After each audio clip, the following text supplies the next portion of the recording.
Hello, everyone. Welcome to the OWASP DevSlop Show. I am Lily, and I am here with the OWASP Down Under crew. We have James, Mimi, and Beck, all the usual suspects. Hello, folks. How you doing? Yeah. Great. How are you? Yeah, doing all right. Thanks for coming along. Today, we are going to interview everybody's favorite NPC, Alex from Afterpay, who this show for. Today, Alex is going to be talking about video game hacking. We are going to learn all about how Alex got into it, how you can hack your own video games, no doing crimes on stream, and also how you can, become the best at Doodle Jump in the world. So welcome, Alex. How you going? Thank you so much for the warm introduction, Lily, and thank you to the DevSlop team for having me on. Got to admit, I'm a little cold. That waiting room is freezing. You got to get some heating back there for the backstage area. But aside from that, yeah, we need to get that fixed. Sorry.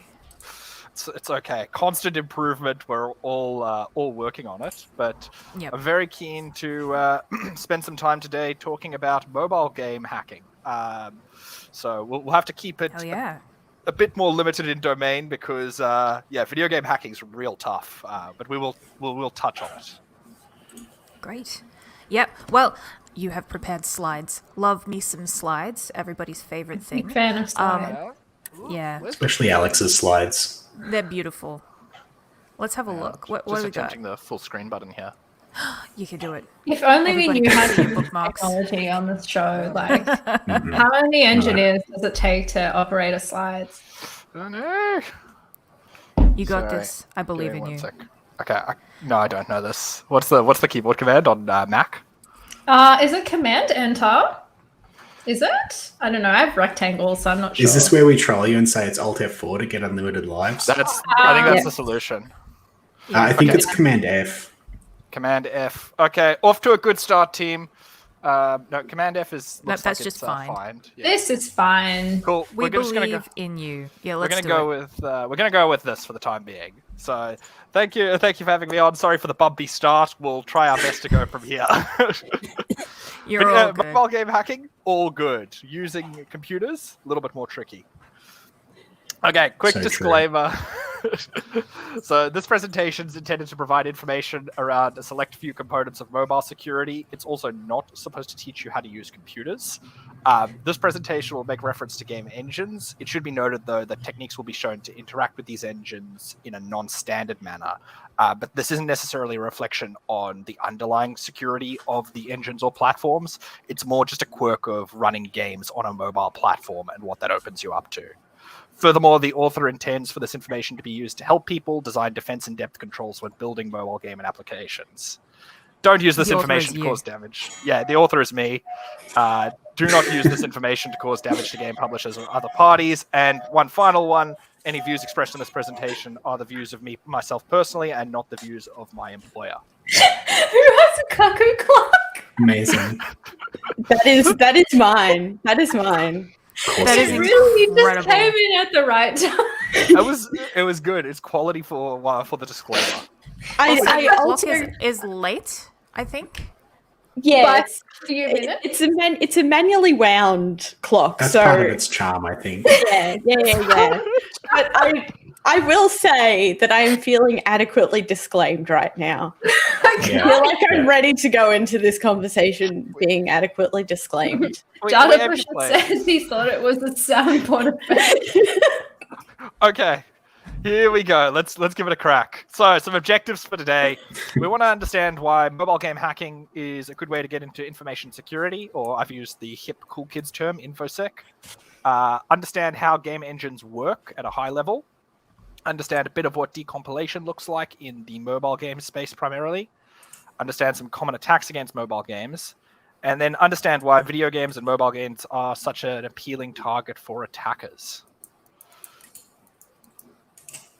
Do we get achievements when we reach each of these? Honestly, if I was more creative, I should have put like achievement unlocked. But if you want to tell me when you feel like you've unlocked an achievement or I've unlocked an achievement, I would love that. Achievement forcibly retrieved through hacking. Forcibly retrieved. We actually do get a pretty good achievement later in this presentation. Nice. Okay, bit of history on this topic because I think it's important. So video game hacking and glitch hunting is actually where a lot of people, myself included, started out when they were getting into security. You know, we wanted to find a way to get to the final boss in a game, or get the highest score, or, you know, destroy your friends by lag switching on Call of Duty, whatever it took, right? And so for a lot of people, that initial interest in understanding how systems work and tampering with them and then breaking them really started in games, both historically and presumably today.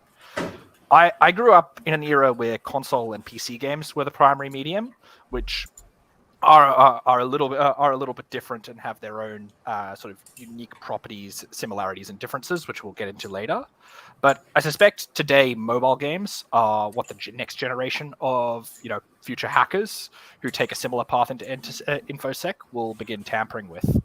I can certainly attest my much younger brothers definitely started gaming on their iPods or iPads when they were younger. And so I see that as sort of how the next generation will come through the same pathway, or those people. Said iPod, and I'm like, did you mispronounce iPad? And then I remembered it was a product. The game with the circle and the brick break in the circle motion.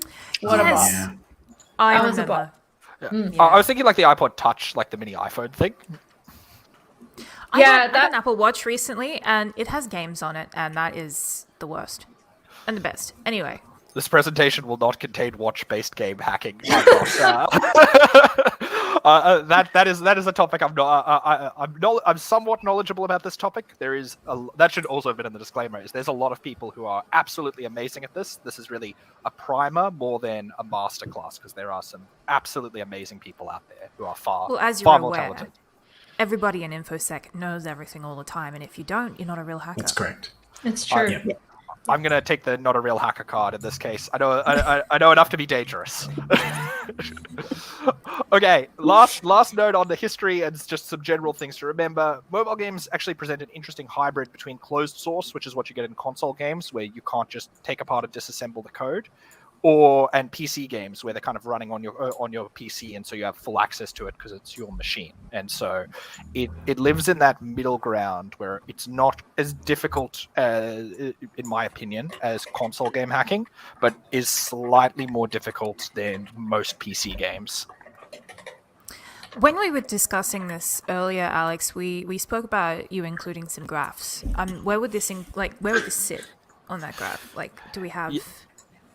Yeah, so I would do it via 7 a out of 10 sundial chart. hard? Okay. And so I think if we were to put the difficulty, it would be like 90, like 9 out of 10 difficult for video game hacking, because if you don't have the signing keys for a console, it's very difficult. PC hacking, I'd put it 6 out of 10 hard, because a lot of publishing firms do a great job with obfuscation and just making your life difficult.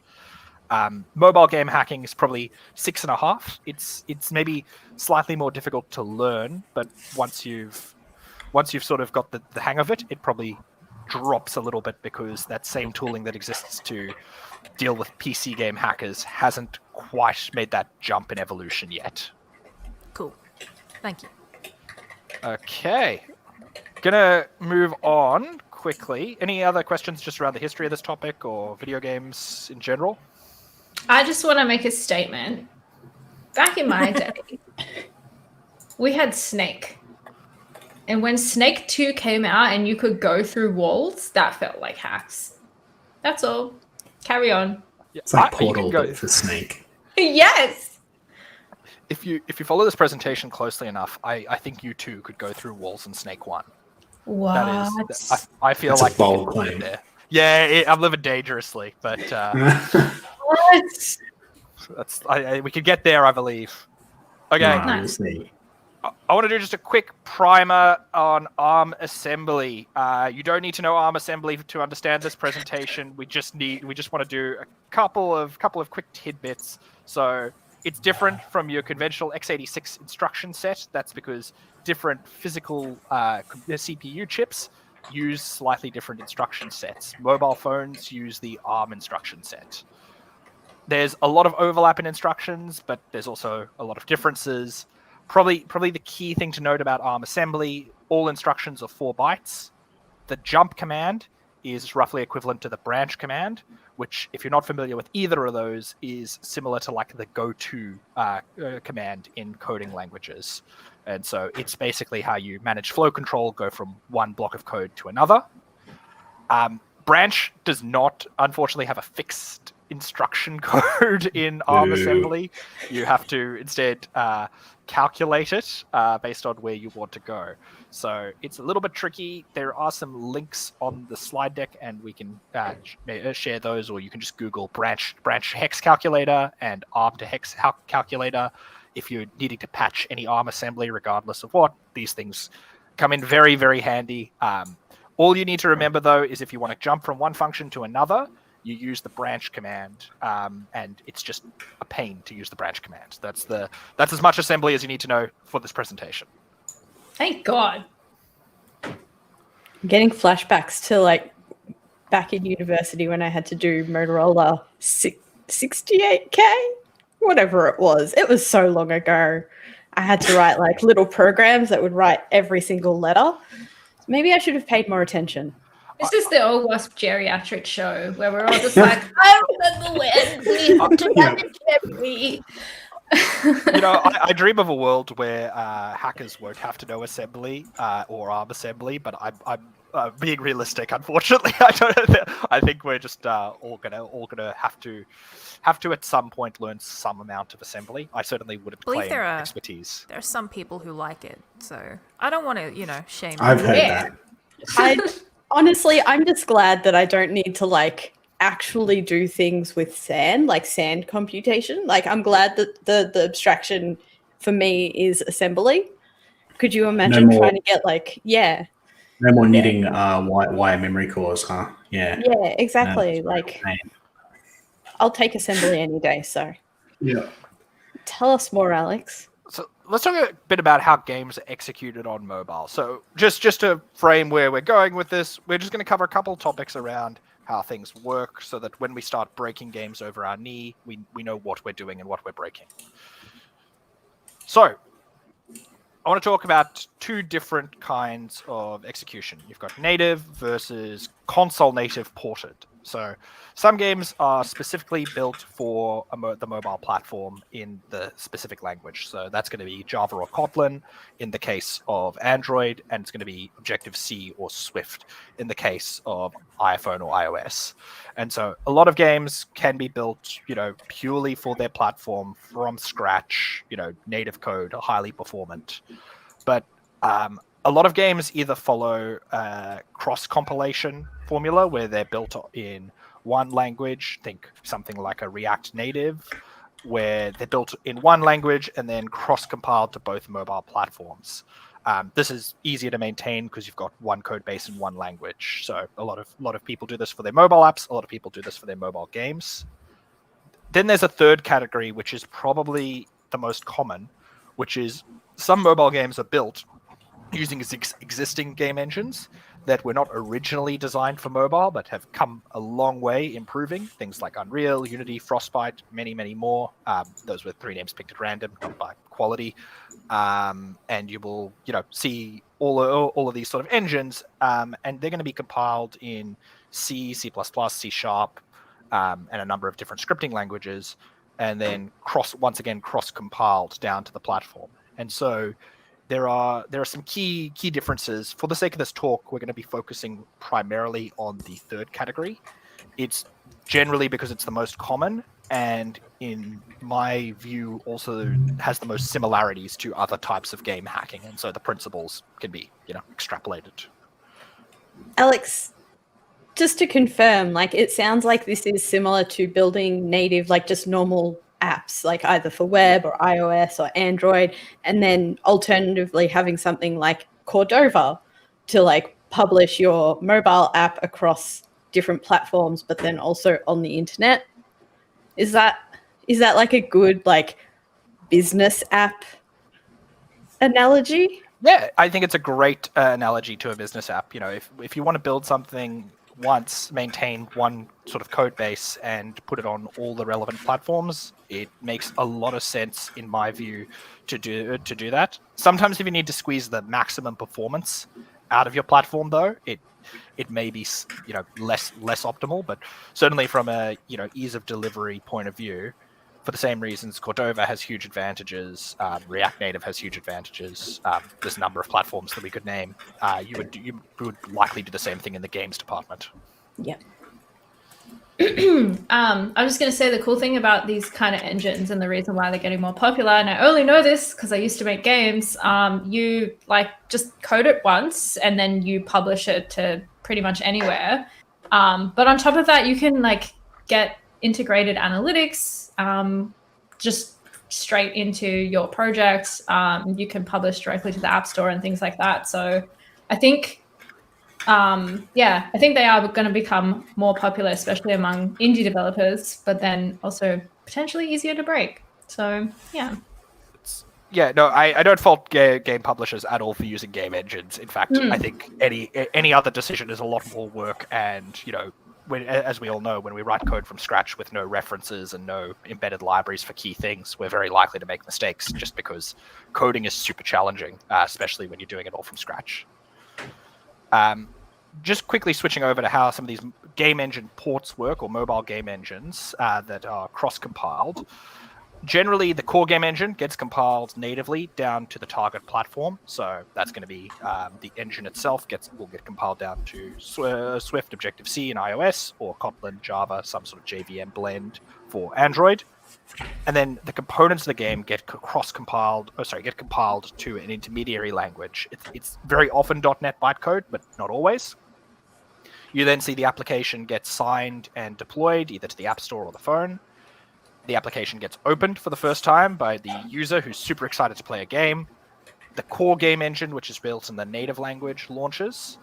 The core game engine just in time compiles the intermediary language, and then the platform executes the just in time compiled code. And so you sort of you do lose a bit of performance based on this just-in-time compilation, but it's sort of made up for by the ease of use and various genius optimizations that game developers are notoriously great at. So we talked a bit about compilation and just-in-time compilation, but as hackers or security professionals, we also like to do a bit of decompilation, which is the reverse, taking a game that someone else built and taking a good look at what's on the inside. And so Guts out. Yeah, tell me all your secrets, Divining from the entrails or whatever. That's that. Totally normal ways to refer Yes. to it. So. Very relevant to what we were talking about earlier about listening to classical music while you perform surgery with a chainsaw. Just edgy things. Before we started the stream. Yeah. You're really seeing how the sausage is made here at OWASP Dev Slop. Yeah. Really cool. Things like that don't bother us at all because we're internet tough people. Anyway, about these guts. Tell us more, Alex. Let's talk about the guts. So on Android, you've got what's called an APK file for your app. For iOS, you've got an IPA file, also an app file. These are both fancy names for zip files, but APK on Android, IPA on iOS. And app files can generally be pulled directly off the device or failing that off the internet. In general, it's far easier to do this for Android because Android's ADB utility, Android debugger utility, just lets you do this out of the box. It's a little bit more complicated for iOS, and it's not entirely encouraged by Apple necessarily. And so I have chosen to not include pictures of how that's done on iOS, but there's potentially good information on the internet about that. When I was a pen tester, I often found that this was the case. So I would always whenever I got a job and they'd be like, you're doing a mobile app, the first thing was like, fingers crossed it's Android because it's so much easier. You know, you have Android Studio, you can easily hook Burp up. But then the minute that it was like an iPhone app that you had to test, it's like, oh, okay, let me go dig out that like 5-year-old iPhone that I have somewhere that I can do like bad things to intercept this stuff and like hopefully get some information out of it. Like it's wild how different the ecosystems are and how easy it is to test on both of them.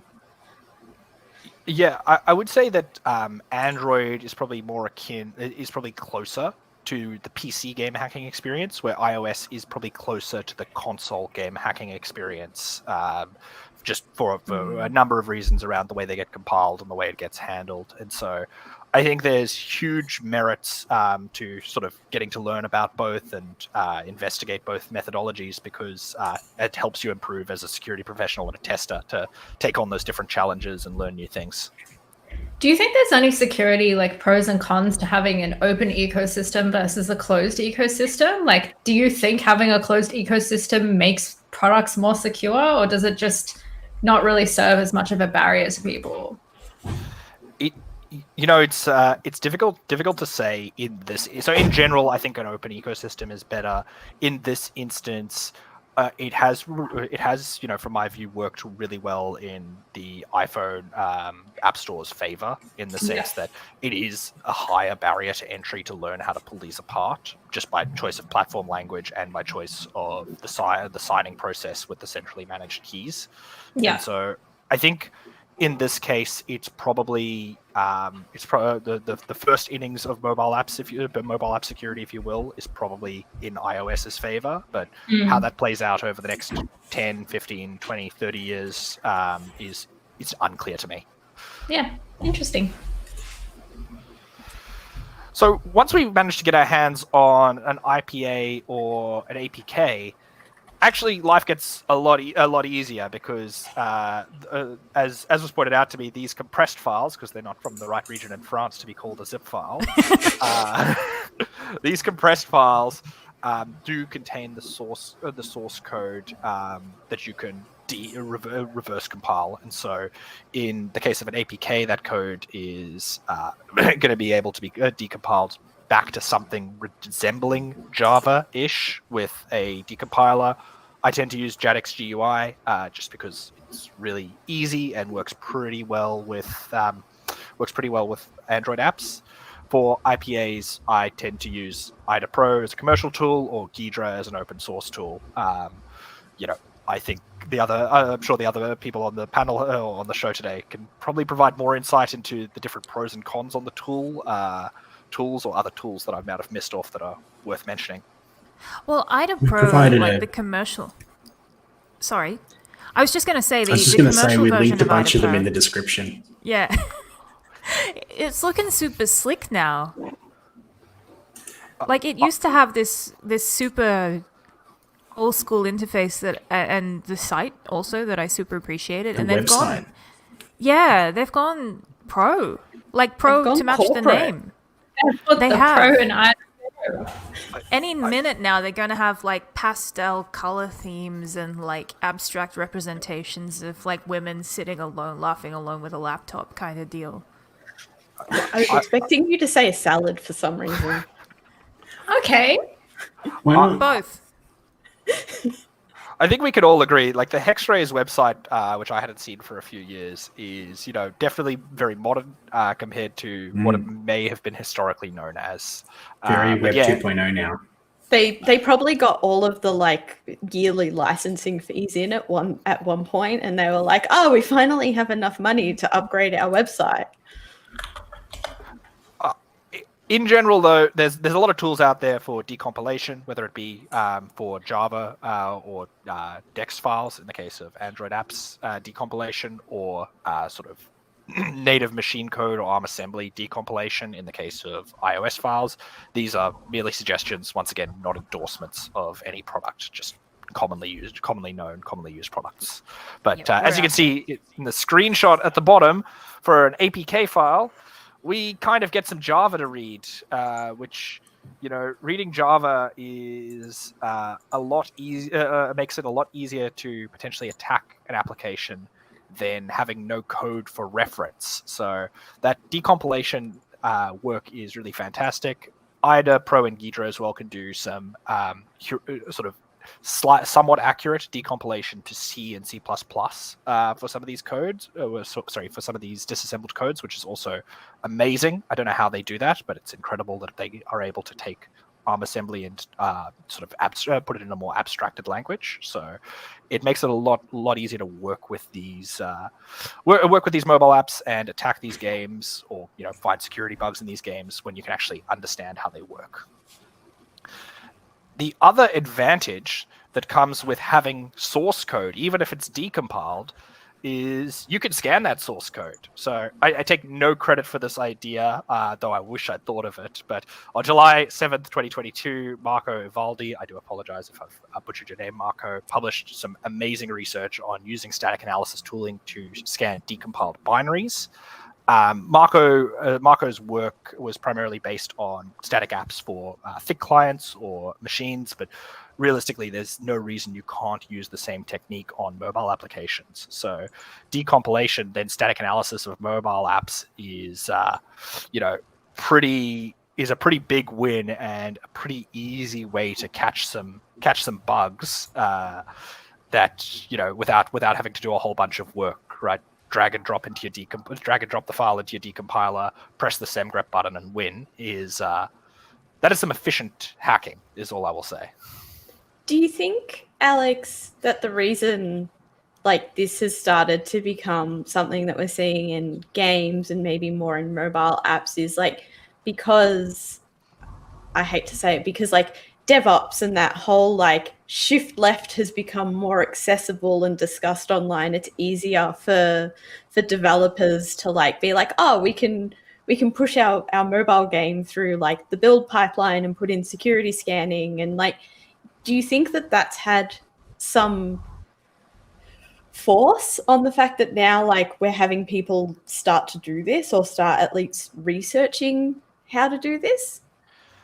Yeah, I think video games in general is a very difficult industry with very harsh deadlines and people working to deliver as fast as possible. And so, some of these security advances that you might see in large organizations, not to generalize too much, because I'm sure there's game companies that do a great job, but in some cases may not have flown through. And so being able to sort of do the reverse and do the DevSecOps after the fact and scan someone's decompiled binary could get you some easy wins that wouldn't be there in sort of some of those organizations that already have a security scan integrated into their pipeline and are fixing those vulnerabilities. I may have twisted that question a bit, I'm realizing. So hopefully, hopefully I was on target. Lily, I have a similar question for you, because you run Technically Games. When you speak to game developers, why do we sometimes struggle to see things like code analysis in the deployment of video games?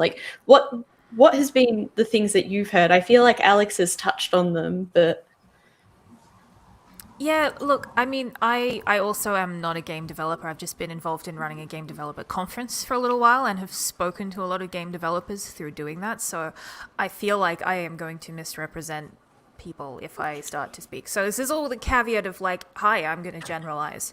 But my feeling is similar to Alex's, where we have a lot of deadlines that come up really quickly, and also small teams who have to sort of just make things work however they can at the time. And particularly when you're talking about indie games, I think, whatever works is great, and then you ship it, but you don't always have to worry about how someone outside the team might pick it up or build it or maintain it. You're done, and then it's out. And there might be patches, but perhaps the handover is not always something that's considered, so it doesn't matter if everything kind of lives in one or two people's heads for a long time. And I feel like a lot of what we get with that whole DevOps shift left stuff is the repeatability. and the maintainability and scalability of it. And that's not necessarily something that we're always going to want with games in quite the same way. Like, everybody's going to download the binary, so you don't have to worry about scaling some stuff. Although that said, you know, when you've got other games where you've got multiplayer or you've got add-on content and that kind of stuff, that could be a different proposition. So that's my guess. I don't actually know. If anybody who is watching is a video game developer and you have strong opinions about how I have severely mischaracterized your industry, please let me know in the comments and we can feed that back in to make this show better, because I'm sure that I'm missing quite a lot of context. I can tell you from my experience making games that what you've said is pretty correct. Like, when I was making games full time, my concern, or our team's concern, was really like, can it work? Is it fun to play? And is it going to be something that people want to play? And the security of the game, because like, if you think about it, I don't want to say it's a victimless crime, but in some situations, like a mobile game, for example, like the worst you can do is like hack your score or whatever. And so it's not until that you decide that you're going to actually like continuously update a game, and, you know, it's going to be a hit, and then you're going to start having multiplayer online and it's going to start to matter, that you really want to put that effort into it. Because a lot of the times especially as an indie developer, you're screaming into the void. You make a piece of art and then you shit it out onto the app store, and then you just wait and see like who picks it up and plays. And people might not play it. People might not like it. So like, you're just really not thinking about that. You're thinking about like, the physics of this jump doesn't feel nice and people are not going to like it. And I don't care that I've, you know, butchered all this other stuff over here. To be honest, I feel like it's pretty much the same as any other kind of app development where you're building a little small thing. And it's only recently that mainstream app development has become focused on security, because people are like, oh yeah, data breaches are a thing that happens, and actually we have given you this amount of information. And perhaps maybe we should care about how that's handled. So now, you know, now there's a bit more pressure on, and people are actually thinking about security who aren't paid security professionals. But with games, perhaps people don't think that way. It's not like there isn't stuff that you couldn't get in games. Like, there are games with heavily monetized components, and you know, the whole, like, that's, you know, that's card details. That's the thing most attackers are looking for if they're driving around trying to find targets. But then, depending on what's attached to it, maybe there is some prestige and perhaps some kind of other benefit associated with having high scores or having certain things. And, you know, God forbid NFTs could get stolen. Well, one of the big things that we see... Oh, sorry. I'm so sorry. I was just going to say really quickly, one of the big things that we see in the industry is people cheating to get items that they can then monetize on the marketplace, and or cheating to make accounts that they can then sell and say, like, this account is prestige account, you can buy it. Sorry, that's all I wanted to say. It's WoW gold all over again. There's a good comment here from Lewis about this, actually. You know, some of us know Lewis, actually. So, which I think is a pretty eloquent way to distill the sentiment around this. Like, I kind of feel like cost would be a big thing too with games, right? Like, people don't really want to pay for the amount of hours that go into a well-developed and secure game. They want to do shooty pew-pews. I think this is interesting as well, because I think this is a good like touch point on when you look at games like Valorant, the way that they have like implemented security is just to hook your kernel and basically spy on you, so then you can't cheat. And like they haven't really gone the way of like securing the game. They're just going to monitor you and then kick you and ban you from the platform, like if they catch you doing bad things, which, you know, is certainly one way to solve the problem, but I don't know if it's the best. But I guess to like bring us back to code analysis and Alex's next slide. Well, I'm gonna hop back and maybe show some love to the game industry quickly on this tangent while we're here. So just one thing: there's no business in the entire world that has ever cared about security before they had product market fit, which I think is totally a reasonable thing. If you don't have anything of value to protect, who's going to invest in protecting it? It's possibly a hot take. I hope it isn't. And so that's totally reasonable. I also think just, you know, there is some blame on the part of security tooling as well, right? So a lot of games I know, especially larger games, console games, take days, like can take up to a day or multiple days to compile, and so a lot of the security tooling would take like a multiple of that compilation time to do a scan historically. And so if you're waiting 20 days to get your scan results from a security scan, that's not really effective. And so some of the more modern tooling has enabled things that historically weren't possible. And I don't feel like that's the fault of the any game studio or game developer at all, that they just didn't have the tooling. Watch out for Nessus Pro for video games coming soon.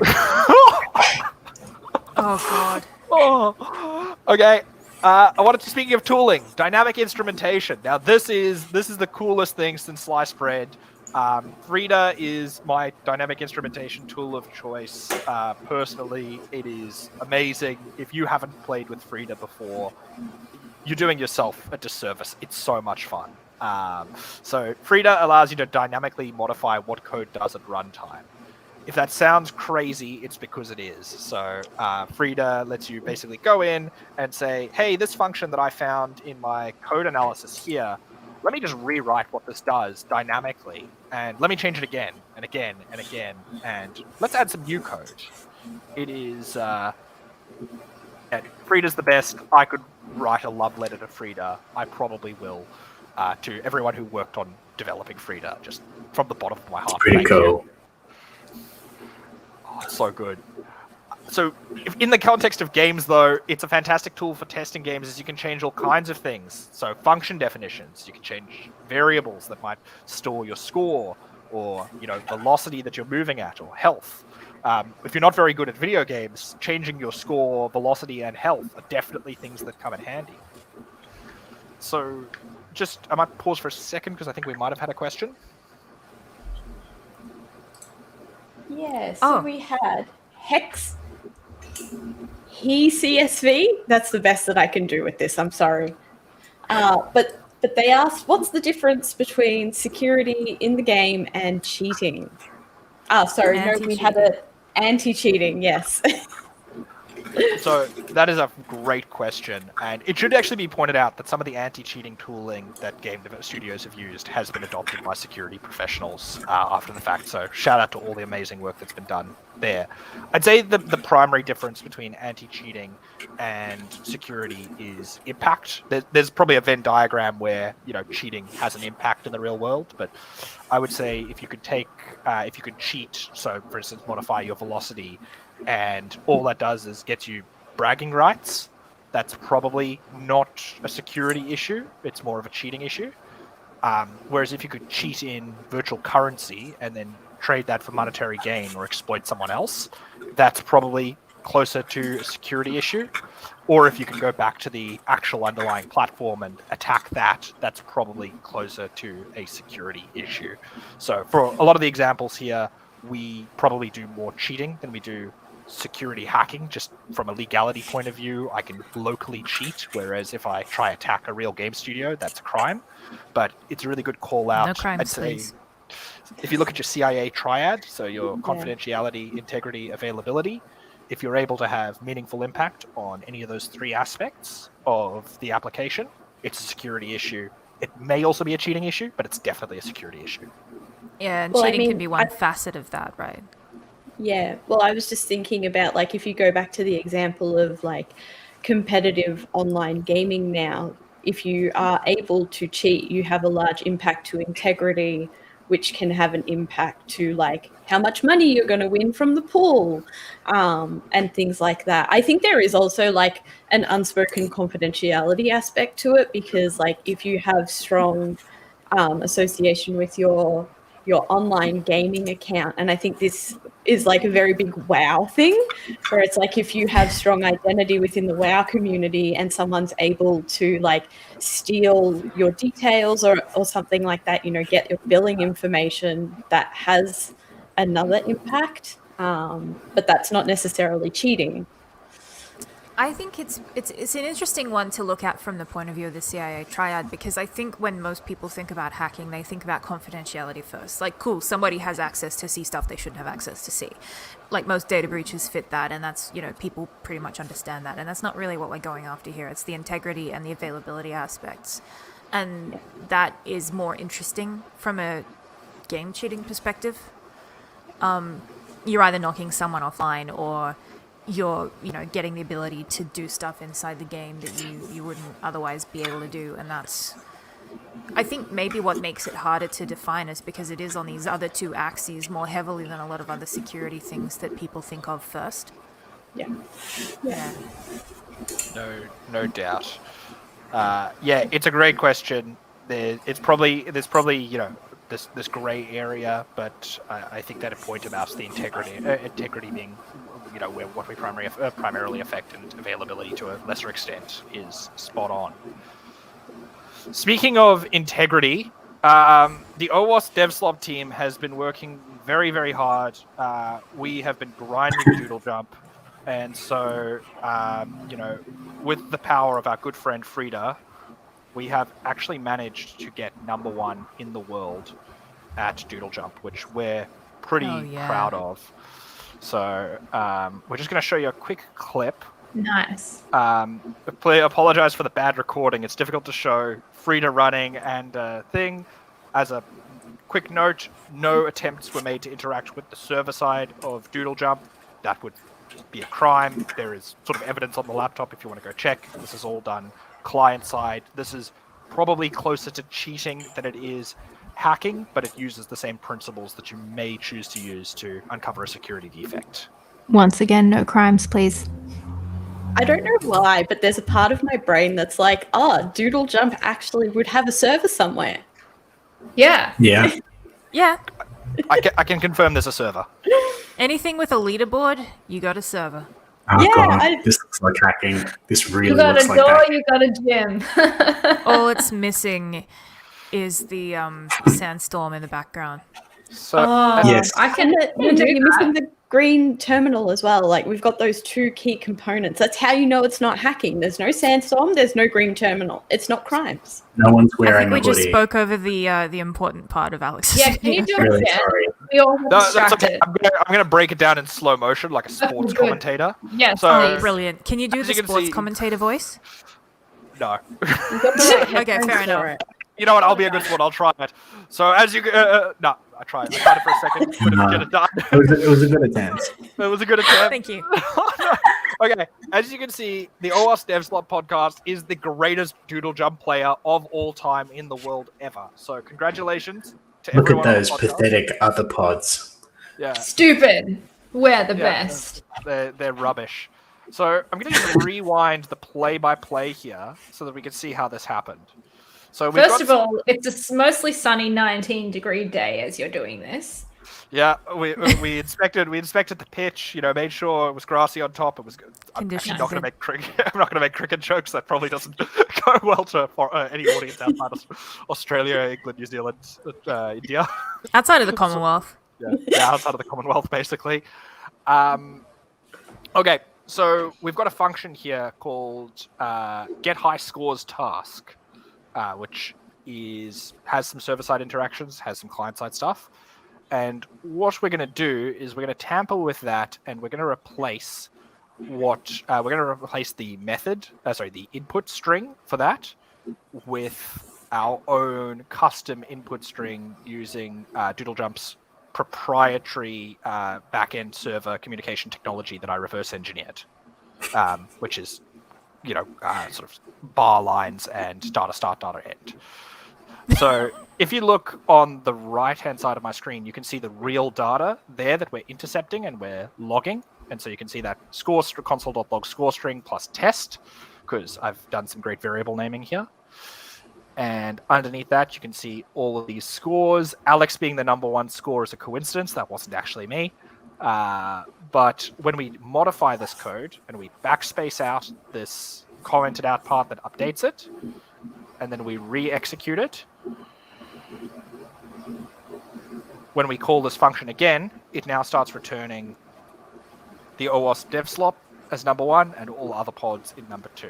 And so Nice. basically Excellent. you could apply this principle to do other things in the game, whether that be tampering with inputs, variables, lives, changing what you send to the server, which I don't encourage anyone to do, but that would probably be affecting the integrity of the data the server has, rather than just your local data integrity. Not necessarily in the case of Doodle Jump, more just in a general sense of what might be done. So just to be clear here, like you don't actually need to be able to play Doodle Jump in any way whatsoever. You don't even have to attempt to launch a game. You can just send a score. I have no idea how to play Doodle Jump. You don't know how to play Doodle Jump? What? I actually tried. An iPhone 3G back in the day. I did try getting the high score legit. Yeah. This I was never like played food era. Like, as if this doesn't unlock a hidden memory in your brain. So I spent some. Oh, you go, Lily. I was just gonna say I spent some time yesterday playing Trombone Champ, and now I'm wondering how you might actually be able to. What is that? It's like Guitar Hero, but you have a trombone. That is amazing. No. Yeah. Does it to do it? No. Or- No, you have to use a keyboard and mouse, or other people have gotten very creative with the kinds of things you could use maybe for you it. could 3D print a trombone. Why am I Can you doing play that? for the Guitar Hero guitar? Isn't that a No, trumpet? with this. No, this that's a thing is trombone. This is a trumpet. The game has very strong opinions about trumpets. Anyway, my point is that it is not an easy game, but for me, I'm not very skilled at it. But it is also something that would be interesting to think about. It's a PC game though, so similar-ish kind of methods. It's not a Plug for mobile game Frida. yet. Plug for Frida because they deserve it. Also Yeah. works on PC games. Ooh. Oh. So Frida, once again, greatest Why thing don't you just ever. marry Frida then? You love it so much. You love it so much. Just marry it. So The Yeah, no, go observation on. that I was going to make is that, like, it was easier for Alex to reverse engineer this wacky old school Dart format than it was to just learn how to play Doodle Jump. And I think that really sort of lays out the difficulty here. Like, it's harder to play Doodle Jump than, like, reverse engineer a Dart What I format. can't work out is that a commentary on Doodle Jump, or is that a commentary on mobile game security? Bit of column A, bit of column B, I think. Yeah. Yeah. Yeah, I think Doodle Jump's just a very difficult game as well. To their credit, they've got a great gameplay loop that is too challenging for me. maybe if I just got good, it would be less of an issue. Maybe if you just get good and then, You just approach the gameplay loop in a different way to most people, which is fine. That's precisely it. It's probably worth noting as well from a time point of view, to actually get the number 1 score on Doodle Jump, you probably have to be playing it for about 2-3 hours. This probably took 30 minutes to get working, maybe 40. And I wouldn't say I'm particularly good at solving these kinds of would issues. you say that this is your play style? I would say this is my preferred play style for sure. Interesting, intriguing. Alex, we have a question, and I think it probably is worth asking whilst it's being asked and whilst we're still talking about Frida, because I think it might play a part in the answer. Let me just work out how to do a computer. Yes, thank you. Oh, On that screen is- right now. How do you do with a cell pinning? pinning. Yeah. Okay, so I love this question. The answer is always Frida. For essence, well, it's not always. There's other ways you can do it. Frida's the most fun one in my personal. Frida is really good. I've heard. Yeah. So Frida, there's actually some great open source generic SSL pinning bypasses that work exceptionally well. And so if you don't want to do the reverse engineering component, which I encourage you to do as a learning experience, there you could open Frida, run one of the default SSL pinning bypass scripts that you get off the internet from trusted sources, and in a lot of cases that'll do it for you. Good old GitHub. But if you wanted to do it from first principles, really what you're looking for is a function where the certificate pinning on the HTTP library or the TCP TLS library is set to true, and you basically want to intercept that function. So here I'm intercepting a function called, from the Doodle Jump library called get high scores task. I might intercept the, enable cert pinning task, and then rewrite that function to instantiate the base TLS object without setting the flag for SSL TLS. And so that is one hypothetical way you could get around certificate pinning. It's a really great thing to learn about and a good learning experience. The other thing, though, that you can do as well, if you didn't want to bypass cert pinning, is because with Frida you can tamper with the functions, you can just change what is being sent. So as opposed to using something like Burp Suite to intercept the messages between the client and the server, you could just do that interception inside of Frida itself and then tamper with everything there. And so just because you can bypass cert pinning doesn't always mean you have to. And in some cases, if you're really having a bad time with it, it might just be easier to use Frida to log out what the client and server are saying to each other. You can see I'm logging out what the server is saying to me on the right-hand side here, with no cert pinning bypasses. And just do it at that layer, because then you're doing it on the app as opposed to at the network. Another interesting thing to observe from a dev point of view is that a lot of devs, and some advice, I think even from OWASP, no longer recommends implementing cert pinning for mobile apps in a lot of cases. To at least in the from the point of view of ensuring that traffic can't be snooped on, a lot of them don't do it because it makes updating the app actually quite cumbersome when the cert expires, and a lot of other stuff that and web apps don't have that level of protection, so it's kind of like, well, why do we need it? So it may be that this isn't actually an issue for much longer, which would be great because cert pinning is a pain in the ass to bypass sometimes. Yeah, normally when we encountered cert pinning when I was testing, you would just go back to the client and ask for another version. Yeah, pretty much. Because I guess this is one of the things is like when you were pen testing is you had X amount of time to show impact, and if I have to spend 5 days just bypassing cert pinning, the client really hasn't gained anything other than congrats, you have cert pinning. Come back to me in 6 months when your certificate has expired and everyone's forgotten how to rotate it. Pretty much. It's well, and then, I've got to decompile the app and then put my own cert in it and then recompile it. It'll probably be fine, but maybe it isn't. And also I could be spending more time hacking your app. So yeah.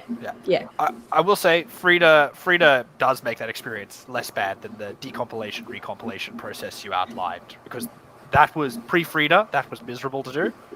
This doesn't make it such an issue. I actually enjoy bypassing cert pinning in Frida. Nice. I find it I enjoy the warm up part of it before I start dealing with other parts of the app. It's almost like tuning up. Yeah. Back in my day. That's not a flex either. It's more just I genuinely enjoy solving problems this way, where I rewrite the code. I find it amazing. There are moments when you're hacking something like that too, and that just feels like a little quick source of dopamine to get you going as well. Yeah. Just gets you bypass SSL pinning, just put your hoodie on. Yeah, all right, I'm in. Let's do some real shit. Yeah, it's like that first step, right? It feels good. Yeah. Exactly. Beck, I love the hoodie over the headphones. Yeah. It's a big vibe. We're joking on Frida, but it's actually really cool. I've used it a little bit too, Alex, and you have fans here. If we can spam some Frida in the chat like that, I don't know how many people we've got, but just get some love for Frida. It would make me so happy. This is a Frida show now. Maybe we can get a Frida emoji. I want one. Yeah. I'll have Twitch followers for custom emoji. Not yet, but in Discord we will have custom emojis. Yes. Kind of hard. Anyway. So, Alex, once you have used Frida to solve all of the world's problems, what is it that you can do after this? We've now solved all the world's problems. What are we going to do with our mobile app code and things? Yeah, so I think there's some interesting things you might want to do with Frida. So we talked about a scenario where you spawn in an object that's certainly something you could do in the case of Frida, right, where you spawn in an object that exists or an object ID that exists, and you send it to the server, that's saying, "Hey, I have this object in my inventory," and if the server doesn't validate, validate how you got it, often you can do that, and maybe you could sell it for monetary purposes. Potentially, because you've got direct access to the code, there might be functionality in there that lets you do privileged actions or interact in strange ways.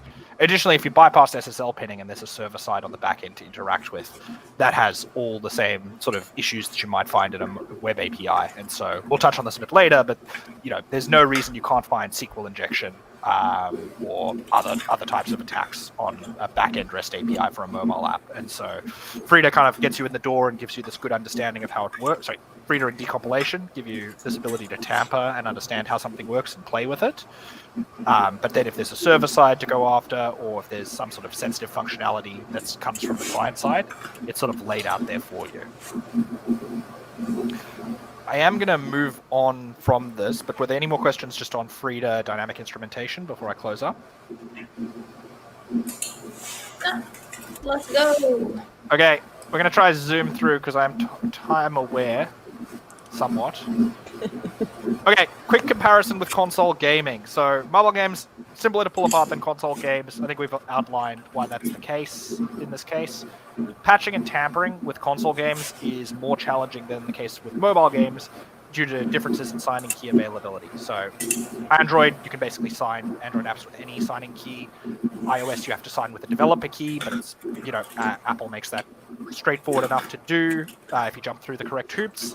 But consoles actually have super, super secret signing keys that you don't find. And so getting access to one of those is challenging. Historically has always led to a lot of fun when it does inevitably get leaked. So in the case of console games, you are forced to interact within the context of the game engine itself, which is way, way, way more difficult. So, in the case of mobile games, I could teleport to the relevant code block for an objective, or I could run, some sort of function to give myself an object. In, console games, I have to find a way to break out of the game loop. And so a good example that I've linked is the Pokemon Red, Pokemon Blue speedrun, where they exploit a memory corruption glitch to teleport to a different area and run the sort of end of game function. There's a whole host of different bugs like this. They are amazing, and if you're interested in this topic, you should look into some of the amazing memory corruption bugs in running. But the nice thing about mobile games is that you don't have to do the memory corruption from within the context of the game. You really just can either patch the game and make it do something else, or use dynamic instrumentation to jump where you want to go. Okay, let's talk about some key data and where it's stored for when you're doing a tampering or analysis. So as we spoke about, the code that gets decompiled down, in the case of an 8K that might be compiled with Unity, for instance, you can occasionally find DLL files. This is more true for older versions. Unity's actually changed this more recently, and so newer Unity games don't have these DLL files, but older ones certainly do, which is a lot of fun. In iOS, you could open DLL files with dnspy. That's probably worth calling out as a different decompiler you would use in this case. In the case of iOS, though, it's far more challenging because they do sort of compile a lot of it down to machine code, and so you can't really extract the DLLs as easily. Luckily, especially in the case of Unity, there's often this global metadata.dat file. It contains all game-specific methods and strings, and it can actually be mapped and imported into IDA. There's this utility called II2CPP dumper. It's absolute magic, perfect. So much credit for this, whoever you are. It's great, and so I'm going to give you a bit of a look into what it does, but the ability to load debug symbols into your decompiler, especially when you're working with machine code as opposed to with Java, is so much better. And so if we take a look, here's a before and after. So same exact function. Without the debug symbols, it's impossible to work out what it's doing or what it's about. With debug symbols, we can see that it's trying to get the difficulty level for the player. And so, often I want the game to think my difficulty level is expert, but actually I'm playing on easy because, I want those achievements that we spoke about earlier. And so if I can potentially understand this function now and manipulate it in such a way that I achieve my desired result. This is important because there might be some things you want to do. You might want to take a look at some patching and some different objectives. One of the cool things that some people may choose to patch into or out of games, as opposed to just tampering with them in Frida, is advertising rewards. So that's a real mood, honestly. It's a vibe. I don't download apps that have ads in them. I just can't handle it. So yeah. I mean, I guess would it be easier to set up a pie hole or do this? I think it's much easier to patch ads out of a game. Really? It's not difficult to do. Yeah, it's probably because I've got an ad blocker, like a network-based ad blocker, and I don't get any. I very rarely get ads on mobile games these days. Do you still get the rewards for watching the ads? Yeah. Oh, sweet. On some of them. Like, it'll be like, watch the ads, and I'll just like turn it on. It'll just be a white screen. You do have to wait like 5 seconds, and I'll be like, here's your gems, and you're like, sick. Thanks, PF cents. 5 seconds is 5 seconds is maybe less optimal. It's probably 20 minutes to patch an app. So like I think the issue is economies of scale. So you can set up one box to sort of sinkhole all of your advertising versus you have to do this for every app individually. But by the way, I don't advocate for doing this. Game developers deserve to earn money. Same with other app developers. This is more something that can be done, and I know people do, rather than something I'm advocating for you doing. So, theoretical scenario, interactive ad experience rewards users for watching ads. We've all had this. If a user has a network connection, the ad will attempt to serve the ad. If the ad is loaded successfully, the ad's played back, and if the user watches till the end, a reward is given. This is actually sometimes misimplemented, where if the ad fails to load, they give you the reward, but if you use the correct callback, it does make sure that an ad does load and it goes to the end. And so that probably explains why sometimes rewards are given and sometimes they're not. Phone will do a final check, make sure it's loaded, and after you watch it, sends this confirmation. One thing that might be an interesting question from a security point of view, and the reason I say security in this case is because there's monetary impact to a company, is what if you trick the app into thinking you've already watched an ad and then claim the reward? So just taking a sample advertising function here, I've just put it in Java in this case for an Android app. It has a switch function that checks if the ad reward server succeeded in retrieving an ad, and then it'll check if the ad reward managed to complete. And so you can see there's this first function that loads an ad, and then the second set of functions that are basically checking that you watch the ad to the end and rewarding you if you do happen to watch it to the end. The general function, this can be implemented differently, but sort of one code example. To show it a little bit more clearly, this is an example of a Unity ad function. This is the isReady function, which is the top function here. This is ad ready, ad loaded. They are somewhat linked. As a disclaimer, I'm not going to show how to get the ad rewards out of that just because ad developers deserve money. I'm going to show an example of hotwiring the ads, but hotwiring ads and getting rewards, though can be done, and I know people do it. I just don't think it's ethical to put the exact, flow chart of that on a screen. That's fair. How many times have we said no crimes? Is this number 4? No crimes? We should have had a little counter going. Yeah, no crimes counter. I'm working really hard to walk the line of good security, but not committing any crimes. And so this Ideas is I'm for going to future show a no crimes counter. No crimes counter. So this is brilliant! the Thank functions. you. Okay, and if you were to modify that function, so as you can see, it flows through all these additional checks that make sure the ad is ready, and then at the end returns the ad. But you could potentially just change that flow down to, as opposed to it having 2 branching options, to just having 1 branch option where it fails to load, and then it goes, oh, okay, I tried to load an ad, but no ad exists. So similar to the sinkhole method that was mentioned earlier, this time just done by tampering with the app. Could you do this to tamper with a different type of function to also get the rewards? Yes, but ethics are more important here, and this is for demonstration purposes. Just buy the paid version of the app rather than going through all this effort. Like it takes 20 minutes to do it. No crimes. It's literally what Beck said. Like you could just pay $1.50 or whatever it is for the game that people worked very hard on.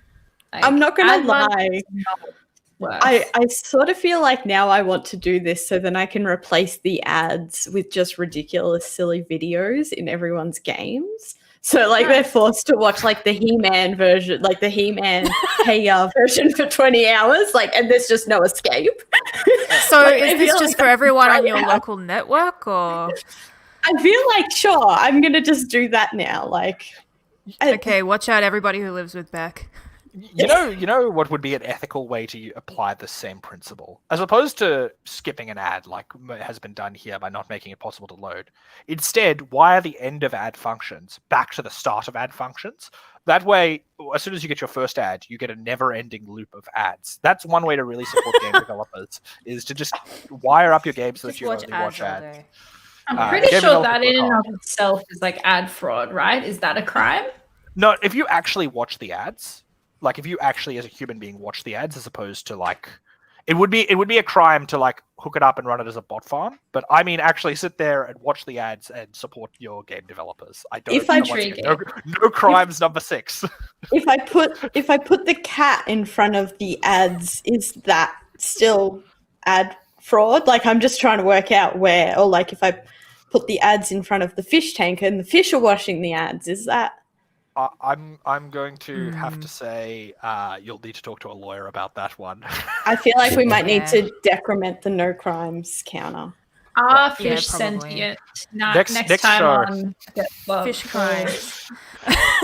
No, I mean, for anyone who's watching who has the power to actually do, like, make monetary decisions about games, which I realize is not always the game developers, but honestly, seriously, just give us a way to buy the game, please, so that we don't have to watch the ads. We'd like to support you by giving you money instead of ads. Many of us who have the disposable income to do it will pay to not see ads. There are dozens of us. Dozens. At the risk of sounding unethical but also counterpointing, the reason why some app developers may not want to have that embedded into their game and why they use 2 apps is because often that's set behind a feature flag, which you could tamper with by either doing this or by using Frida to get the unpaid version. If you look closely at my Frida script, just for the sake of debugging, I'd also turned off the ads on there, and so there is a second block under the code I show that you could read that is me trying to watch less ads while I was debugging. So apologies to the developers on that one. I have a really quick question, Alex, for you, but I think I missed the moment when you were talking about the metadata that you can load into IDA Pro. Is that always shipped, or is that like a deployment hygiene issue? So it's there by default. You probably, I believe you can get rid of it, but I'm not going to claim expertise on deployment hygiene for Unity games. I'm pretty sure you can get rid of it though, to be fair. But it sort of strikes me. Yeah, it sort of strikes me similar to the, I think, I can't remember which JavaScript framework, but one of those you can also have a very similar metadata that allows you to like decompile it into like, or unminify it. And you can ship it or you can't, but I think it depends on like your Webpack file, et cetera, not to conflate the two too much. Yeah. No. I think it's very similar to map file in React. Yeah. React rather. So same. It's very similar. I am not entirely certain you can get rid of this one, just because it also contains like a lot of game-related strings, and so it may Yeah. actually be used. Someone who has done a little bit more work in this space may know the answer though. So I'm gonna plead ignorance, and hopefully someone in the audience knows the answer. Okay, standard bug classes. The other beautiful thing about mobile games is you have all manner of issues that you would normally find in a mobile app or web app. So an example, this is a real thing. These have been rotated since, but this is a production video game for a game, a semi-well-known game studio that had their AWS admin keys just embedded inside Love of that. the game. You just get that out with running strings or something? Well, actually, I was using the strings function in IDA Pro for this, but yeah, same idea. Beautiful. So same basic thing. A lot of software engineers are not aware that this information can be decompiled in the manner it is, and you can end up with putting secret keys, AWS keys, all sorts of things. Those get decompiled and used for not good purposes. So just be mindful of that. So same. You could also have SQL injection on the server side. You could have information disclosure. You might have like disclosure of locations for location-based games. So maybe in Pokemon Go, you might have to think about where users are in relation to one another and what data you share versus don't share. Not an analysis of Pokemon Go, more of what the things that the staff there probably had to consider when building that game. But there are also just some special things that you sometimes find. My favorite bug class is something I didn't actually know what to call it, and so I've decided to name it arbitrary nonsense execution.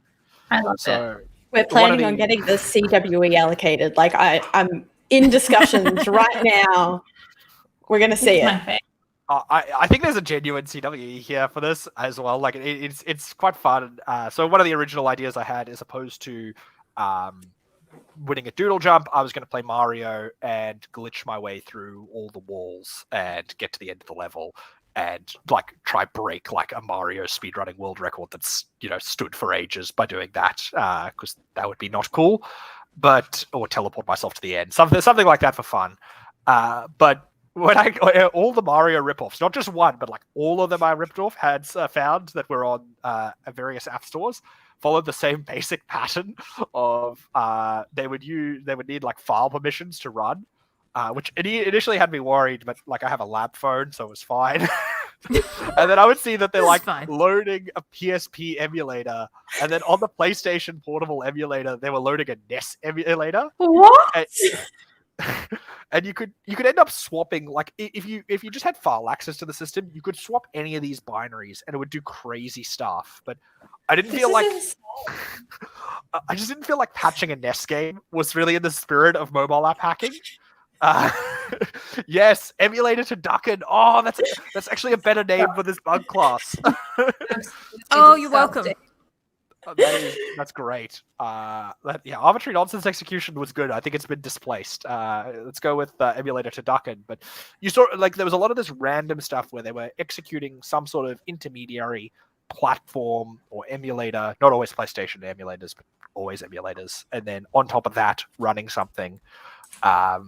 And most of them were just running NES emulators on the top of something else. And so this is something I hadn't come across prior to preparing for this presentation, but I thought it would be fun to put in there as the things you can learn when you look at these games. I also feel like I'm very impressed that mobile phones now can run an emulator in an emulator and not like just like catch on fire. I remember like many years ago, even just trying to run an arbitrary it would be like your computer would almost be like on fire just trying to run one emulator. Maybe it was just my computer, but like now we can do this on mobile phones. It's genuinely amazing, and I haven't like superimposed any. I haven't superimposed I'm laughing at the back of my account. That's great, but the superimposed PlayStation portable controls are like, that's not something I've drawn on. That was actually what the app looked like. And so, it really is a PlayStation portable emulator running in there. And then they're taking something from the PSP hacking scene, which was to run NES games on a PSP to NES emulator. It's crazy how like you have this emulator to Ducken or, Delightful. Okay. The other things you can find: injection between client and server, insecure storage, sensitive data, maybe AWS keys, logging of sensitive data, maybe user locations, vulnerable and or malicious dependencies, pressing issue for all sorts of software these days. Malicious ads and sandbox escapes, less common than it used to be, but can still be done and does happen from time to time, especially when you get sort of platform O days. Excessive permissions, allowing you to, write to the file system, then run an emulator and use that emulator to run another emulator, etc. Everything that could happen in a web app, if it's got a server, it's right there for you. And I'm sure there's tons of other bug classes I've left out, but there's a lot of fun things that can happen. Key takeaways. No, I did actually prepare some takeaways. How can you say it? Oh, sorry. I'll say it. Mobile games. That was the takeaway. Okay, cool. Carry on. So, mobile ways, great way to build your knowledge and offensive security. There's so much going on. There's so much to learn. It's a really fabulous playground, and there's lots and lots of games to look at, so you'll never get bored. The reverse engineering skill set you can build is valuable. The offensive mindset you'll learn is valuable. It's just a really, really great place to start and to grow and to learn. And it can be a lot of fun if you do it responsibly and don't break the law. No crimes. So, no crimes. A large number of well-respected InfoSec professionals as well started their careers glitching, hacking games on console PC. That's not a reference to myself, but there are definitely others who are very well respected who did start there. Given the shift to casual the respected gaming, bit, look, we respect you, Alex. Oh, let's feel the love. That's Respected. so nice. Just kidding. Of course we do. So, given the shift to casual gaming, I expect the next generation of hackers might also end up operating on the mobile format more so than the traditional video game format, and or console game format, PC game format. And so, not only is it a place that is really, really great to hone your skills, but it's probably somewhere that there's going to be jobs in the future. A final thing, I just want to make sure, I've tried to emphasize this, but game development is an exceptionally difficult industry. It's just in general, and it's even harder to deliver these games securely. So, and nothing I've said is an indictment on any security game professional. The stuff is super, super difficult. But I do feel this presents a great opportunity for security professionals to join, assist these organizations in providing great customer experiences in a secure manner, whether that's, internally or by participating in bug bounty programs and responsible disclosure programs to, help make everything safe for the gaming community. I feel like that's so nice of you to say, because most other security professionals come along and be like, I'm about to slam dunk on this whole industry. You're all shit. And here comes Alex, you guys actually work really hard. And they're all probably like, yeah, thank you. I feel like game devs. Oh. I was just going to say, I feel like game devs often, they're doing a lot of the same work that a lot of other app devs do. They just don't get as much respect for it, and that sucks. And it would be great to give them more support. They want free content, and people are angry, and they're fickle, and they're terrible. And they're just like, give me free shit. This game sucks. I know you spent 5 years on it, but it's trash. And that must be difficult. Lots of love for game software developers and engineers. It's tough. It's tough to build software securely in general. It's tough to do it on a deadline. It's even tougher to do it when you've got a difficult customer base and varying levels of risk around your product market fit. And so lots of love. Any questions, things before we wrap up? Oh, we do have one more question. One more question from Bash. I'll put it up. No, never mind. It's been put up. is the mobile game scene in the mobile game scene, is it as common to find hijackable files to things in the vein of DLL sideloads on PC? Yeah, so I actually showed an example of that with arbitrary nonsense execution in the sense that if you're able to sideload DLLs onto the emulator, you could have run a different game, or you could have run almost anything arbitrary. So I'm just gonna go back in the slides really quickly. You probably can see this at the bottom. There's this Mario Bros.iso file, which is getting run by the NES emulator. There was an additional ISO file, which isn't in the picture, for the PlayStation Portable emulator. And so DLL swapping, definitely a thing you could do. Beautiful. For sideloading, especially in this kind of case. I mean, that's really interesting, because I feel like then in in like PC gaming land, you could use a whole bunch of the like existing Windows tools that look for like writable directories and things like that to find those things, sort of like using existing security tooling that you would normally use to like hijack actual products to load in additional things to memory, but do it for video games. So you don't even need to write new tools, really. No, that's the great thing, right? Is there's the things that needed new tools have got pretty good tooling, and a lot of it is similar enough that existing tooling works pretty well. Though I will always say yes to more tools, but I have to say I do feel the mobile security scene has got some absolutely fabulous tools at the moment. Cool. Any other questions? I reckon what we'll do is I'll pop up the Discord link as well. So if anyone else has any other questions, you can pop them into the chat on Discord, and then we can see if we can answer.